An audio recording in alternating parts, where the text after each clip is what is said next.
ಇದನ್ನು ಯಾರು ಮುಂದುವರಿಸ್ಕೊಂಡು ಹೋಗ್ತಾ ಇರ್ತಾರೆ. ಭರತನಾಟ್ಯ ಆಗಿರ್ಬೋದು, ಸಾಹಿತ್ಯ ಆಗಿರ್ಬೋದು, ಶಾಸ್ತ್ರೀಯ ಸಂಗೀತ ಆಗಿರ್ಬೋದು, ಕರ್ನಾಟಕ ಸಂಗೀತ ಆಗಿರ್ಬೋದು, ಯಾವುದೇ ಆಗಿರ್ಬೋದು, ನಮ್ಮ ಹಿರಿಯರು ಬಿಟ್ಟುಕೊಟ್ಟು ಹೋಗಿರುವಂತಾಗಿ ನಮ್ಮ ಏನು ಈ ಮನದ ಸಂಸ್ಕೃತಿ ಮತ್ತು ಭಾರತೀಯ ಪರಂಪರೆಗಳನ್ನು ಉಳಿಸಿ ಬೆಳೆಸ್ಕೊಂಡು ಹೋಗ್ತಾ ಇರುವಂಥ ನಮ್ಮ ಭಾಗದಲ್ಲಿ ನಮ್ಮ ರಮೇಶ್ ಅವರಾಗಿರ್ಬೋದು, ನನ್ನದ ನಾಟ್ಯ ಸಂಗೀತ ಮತ್ತು ನಾದಸ್ವರ ಪಾಠಶಾಲೆ, ಹಾಗೆ ನಾರಾಯಣ ಸ್ವಾಮಿ ಅವರಾಗಿರ್ಬೋದು. ಅಂದರೆ ನಮ್ಮ ಇವತ್ತಿನ ಕಾರ್ಯಕ್ರಮ ನಮ್ಮ ಅಶ್ವಥ್ ಅವರು ಷಣ್ಮುಖ ಕ್ರಿಯಾ ಸಾಂಸ್ಕೃತಿಕ ಹಾಗೂ ಕ್ರೀಡಾ ಸಂಸ್ಥೆ, ಈ ಒಂದು ಸಂಸ್ಥೆಯ ಆಶ್ರಯದಲ್ಲಿ ಇವತ್ತಿನ ಕಾರ್ಯಕ್ರಮ ಹಮ್ಮಿಕೊಂಡಿದ್ದಾರೆ. ಅವರಿಗೆ ಮತ್ತು ಅವರ ತಂಡಕ್ಕೆ ಇನ್ನಷ್ಟು ಕಾರ್ಯಕ್ರಮಗಳನ್ನ ನಡೆಸ್ಕೊಳ್ಳುವಂಥ ಒಂದು ಭಾವನೆಗಳು ಬರಲಿ. ಕೇವಲ ಒಂದು ವರ್ಷಕ್ಕೆ ಒಂದು ಸಲ ಅಥವಾ 2 ಸಲ ಮಾಡೋದಲ್ಲ, ಇಡೀ ವರ್ಷ ಅಟ್ಲೀಸ್ಟ್ ತಿಂಗಳಿಗೆ ಒಂದು ಸಲ ಕಾರ್ಯಕ್ರಮಗಳು ಮಾಡಲಿ. ನಮ್ಮ ಏನು ನಮ್ಮ ಹಿಂದೂ ಸಂಸ್ಕೃತಿ ಅಥವಾ ನಮ್ಮ ಭಾರತದ ಸಂಸ್ಕೃತಿ, ಅದರಲ್ಲೂ ನಮ್ಮ ಕರ್ನಾಟಕದ ಏನು ಪರಂಪರೆಗಳಿದೆ ಅದನ್ನು ಇನ್ನಷ್ಟು ವಿಭಾಗದಲ್ಲಿ ಪಸರಿಸುವಂತೆ ಮಾಡಲಿ. ಆ ಸಂಸ್ಥೆ ಮೂಲಕ ಏನು ಕಾರ್ಯಕ್ರಮಗಳಾಗುತ್ತೆ ಎಲ್ಲ ಕಾರ್ಯಕ್ರಮಗಳು ಕೂಡ ನಾನೊಬ್ಬ ಪತ್ರಕರ್ತನಾಗಿ ಅಲ್ಲ, ಒಬ್ಬ ಕಲಾ ಪ್ರೇಮಿಯಾಗಿ ಕೂಡ, ಯಾಕೆಂದರೆ ನಾವು ಮಾಡೋಕ್ಕಾಗೋದಿಲ್ಲ. ಯಾರು ಮಾಡ್ತಾರೆ ಅವರಿಗೆ ನಾವು ಸದಾ ಬೆಂಬಲವಾಗಿರ್ತೀವಿ, ಅವರ ಆಶಯಗಳಿಗೆ ಬೆಂಬಲವಾಗಿ ನಿಂತ್ಕೊಳ್ತೀವಿ ಅಂತ ಹೇಳ್ತಾ ನನಗೆ ಇಲ್ಲಿ ಕರೆದು ಒಂದೇನು ಮಾತಾಡೋಕ್ಕೆ ಅವಕಾಶ ಕೊಟ್ಟಂಥ ಸಂಸ್ಥೆಯ ಎಲ್ಲ ಪದಾಧಿಕಾರಿಗೆ ಹಾಗೂ ಮುಂದೆ ನೆಲೆಸಿರುವಂಥ ಎಲ್ಲ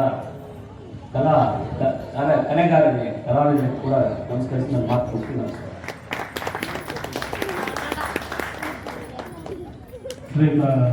ಹುಟ್ಟಿ ಬೆಳೆದಿರ್ತೀವಿ. ಹಾಗೂ ಈ ಒಂದು ಕಾರ್ಯಕ್ರಮ, ಈ ಒಂದು ಕಲಾ ಸಂಸ್ಥೆ ಏನಿದೆ ಗ್ರಾಮೀಣ ಭಾಗದಲ್ಲಿ ಮಕ್ಕಳಿಗೆ ನಮ್ಮ ಹಳೆಯ ಒಂದು ಚರಿತ್ರೆ, ಪರಂಪರೆ, ಈ ಏನು ಭರತನಾಟ್ಯ ಇರ್ಬೋದು, ಮ್ಯೂಸಿಕ್ ಇರ್ಬೋದು, ಇವೆಲ್ಲ ಒಂದು ಕಲೆಯನ್ನು ಹೇಳ್ಕೊಡ್ತಾ ಇರ್ತಕ್ಕಂಥ ನಾರಾಯಣ ಸ್ವಾಮಿ ಸರ್ ಅವರು ಇರ್ಬೋದು, ಅಶ್ವಥ್ ಸರ್ ಅವರು ಇರ್ಬೋದು, ಹಾಗೂ ನಮ್ಮ ವಿದ್ವಾನ್ ರಮೇಶ್ ಸರ್ ಅವರು ಇರ್ಬೋದು. ಈ ರಮೇಶ್ ಅಣ್ಣವರಂತೂ ಪ್ರಖ್ಯಾತಿ ಪಡೆದಿರ್ತಕ್ಕಂಥವ್ರು. ಎಲ್ಲೇ ಹೋಗ್ಲಿ ಬೇತ್ಮಂಗ್ಲ ಅಂದರೆ ರಮೇಶ್ ಅಣ್ಣ ಅವ್ರ ಹೆಸರು ಹೇಳ್ತಾರೆ.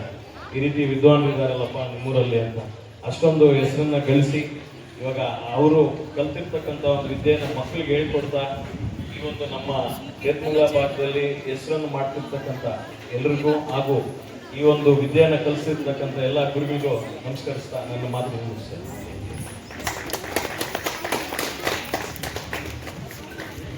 ಕಾರ್ಯಕ್ರಮದಲ್ಲಿ ಗುರುಗಳನ್ನು ಗೌರವಿಸಿ ನೃತ್ಯ ಕಲಾ ಟೀಚರ್ಸ್ ಇಂದ ಒಳ್ಳೆ ಪ್ರೋತ್ಸಾಹ ಸಿಗತ್ತೆ. ಅದೇ ಥರ ಇಲ್ಲಿ ಸಾರ್ವಜನಿಕರು ಕಮ್ಮಿ ಇದ್ದಾರೆ, ಬರೀ ಕಲಾ ಪೋಷಕರು ಮತ್ತು ಕಲಾವಿದರು ಮಾತ್ರ ಇದ್ದಾರೆ. ಇನ್ನು ಹೆಚ್ಚಾಗಿ ಸಾರ್ವಜನಿಕರು ಸೇರಬೇಕು. ಇಂಥ ಕಾರ್ಯಕ್ರಮಗಳು ನೋಡೋಕ್ಕೆ ಸಿಗೋದಿಲ್ಲ. ಬರೀ ಟಿ ವಿಗಳಲ್ಲಿ ಅದರಲ್ಲಿ ನೋಡ್ಕೊಂಡು ಇದ್ಬಿಡ್ತಾರೆ ನಮ್ಮ ಏರಿಯಾದಲ್ಲ. ಇಂಥ ಕಾರ್ಯಕ್ರಮಗಳು ಬಂದು ಸೇರಿದ್ರೆ ಇದೊಂದು ಉತ್ತೇಜನ ಸಿಗತ್ತೆ ಮತ್ತು ಈ ಕಲಾವಿದರಿಗೆ ಒಂದು ಇಂಟ್ರೆಸ್ಟ್ ಸಿಗತ್ತೆ.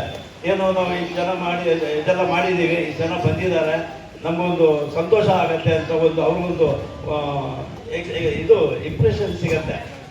ಹಾಗೆ ನಮ್ಮ ಇವರು ಗಂಗಾಧರಂ ಅವರು ಶಿಷ್ಯರಾದ ರಮೇಶ್ ಅವರೊಂದು ಬಿಟ್ಟು ಹೋಗಿರೋ ಇದನ್ನು ಅವರು ಕಂಟಿನ್ಯೂ ಮಾಡಿಕೊಂಡು ಇವತ್ತು ದಿವಸ ನಮ್ಮ ಸೌತ್ ಇಂಡಿಯಾದಲ್ಲೇ ಎಲ್ಲ ಕಡೆಯೂ ಒಂದು ಹೆಸರುವಾಸಿಯಾಗಿ ನಾದಸ್ವರ ಇದನ್ನು ಶಾಲೆ ಸಂಗೀತ ಇದನ್ನು ಮಾಡಿದ್ದಾರೆ. ಹಾಗೂ ನಮ್ಮ ಅಶ್ವಥ್ ಅವರಾಗಲಿ, ನಾರಾಯಣ ಸ್ವಾಮಿ ಅವರಾಗಲಿ, ಅವ್ರು ಇನ್ನೂ ಕೆಲವೊಂದು ಟೀಚರ್ಸ್ನ ಇಂಪ್ರೂವ್ ಮಾಡಬೇಕು ಈ ವಿದ್ಯೆಗೆ. ಯಾಕಂದರೆ ನೀವು ಮಾತ್ರ ಸಾಕಾಗೋದಿಲ್ಲ. ಆ ಥರ ಎಲ್ಲ ಚೆನ್ನಾಗಿ ಈ ಕಾರ್ಯಕ್ರಮ ನಡೀಬೇಕು ಅಂತ ಹೇಳ್ಬಿಟ್ಟು ಆಶಿಸ್ತಾ ಇದ್ದೀನಿ. ಎಲ್ಲರಿಗೂ ನಮಸ್ಕಾರ.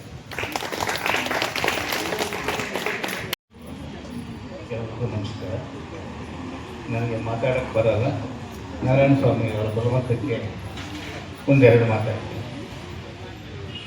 ಮಾನವ ಜನ್ಮ ದೊಡ್ಡದು ಅಂತ ಶಾಸ್ತ್ರರು ಅಪ್ಪಣೆ ಕೊಟ್ಟಿದ್ದಾರೆ. 84 ಲಕ್ಷ ಜೀವರಾಶಿಗಳಲ್ಲಿ ಅತ್ಯಂತ ಶ್ರೇಷ್ಠವಾದದ್ದು ಮಾನವ ಜನ್ಮ. ಕಾರಣ ಅದಕ್ಕೆ ಯೋಚನೆ ಮಾಡುವ, ಒಳ್ಳೆಯದು ಕೆಟ್ಟದುಗಳನ್ನು ಅರ್ಥ ಮಾಡಿಕೊಳ್ತಕ್ಕಂಥ ಶಕ್ತಿ ಇದಕ್ಕೊಂದಿಕ್ಕಿದೆ.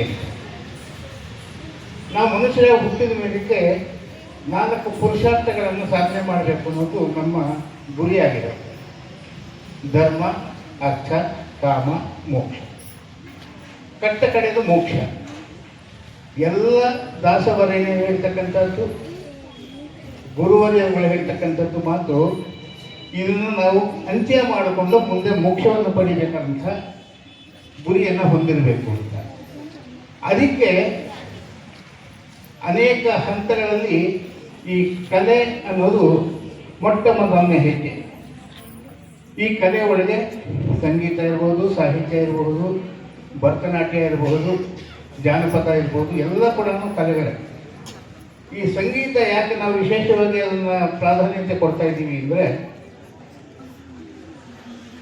ನಮಗೆ ಗೊತ್ತಿಲ್ಲದೇನೋ ಗೊತ್ತಿರೋ ರೀತಿನೋ ದೇವರನ್ನು ಸದಾಕಾಲ ಧ್ಯಾನ ಮಾಡ್ತಾ ಇರ್ತೀವಿ. ಒಂದು ಹಾಡು ಹೇಳ್ತೀವಿ, ರಾಮ ಕೃಷ್ಣ ಗೋವಿಂದ ಅಂತ ಹೇಳಿ. ಸೊ ಹೀಗೆ ನಾವು ಆಡ್ತಕ್ಕಂಥ ದೈವ ಚಿಂತನೆ ಏನಿದೆ ಅದು ನಮ್ಮನ್ನು ಒಳ್ಳೆಯ ದಾರಿಗೆ ಮತ್ತು ಮುಕ್ತಿಗೆ ಮಾರ್ಗವನ್ನು ತೋರಿಸುತ್ತೆ. ಅಂಥ ಒಂದು ಸಂಗೀತವನ್ನು ಇಲ್ಲಿ ನಮ್ಮ ರಮೇಶ್ ಅವರಿದ್ದಾರೆ. ಆ ರಮೇಶ್ ಅವ್ರ ಬಗ್ಗೆ ಎಷ್ಟು ಹೇಳಿಕೊಂಡ್ರೂ ಕೂಡ ಅತ್ಯಲ್ಪ ಅನಿಸುತ್ತೆ. ಅಂಥ ದೊಡ್ಡ ವಿದ್ವಾಂಸರು ಅವರ ಜೀವಮಾನವನ್ನು ಸಂಗೀತಕ್ಕೆ ಮುಡುಪಿಟ್ಬಿಟ್ಟಿದ್ದಾರೆ. ಇವ್ರ ಜೊತೆ ಒಳಗೆ ಸೇರಿರ್ತಕ್ಕಂಥ ನಮ್ಮ ನಾರಾಯಣ ಸ್ವಾಮಿರವರು ಕೂಡ ಅದೇ ರೀತಿಯಾದಂಥ ಸೇವೆಯನ್ನು ಮಾಡ್ಕೊಂಡು ಬರ್ತಾ ಇದ್ದಾರೆ. ಇವರಿಗೆ ದೇವರು ಸಕಲ ಐಶ್ವರ್ಯಗಳನ್ನು, ಆಯುಸ್ಸು, ಆರೋಗ್ಯಗಳನ್ನು ಕೊಟ್ಟು ಕಾಪಾಡಲಿ ಅಂತ ದೇವರನ್ನು ಪ್ರಾರ್ಥನೆ ಮಾಡ್ಕೊತಾ ನಾನು ಒಂದೆರಡು ಮಾತನ್ನು ಮುಗಿಸ್ತೇನೆ.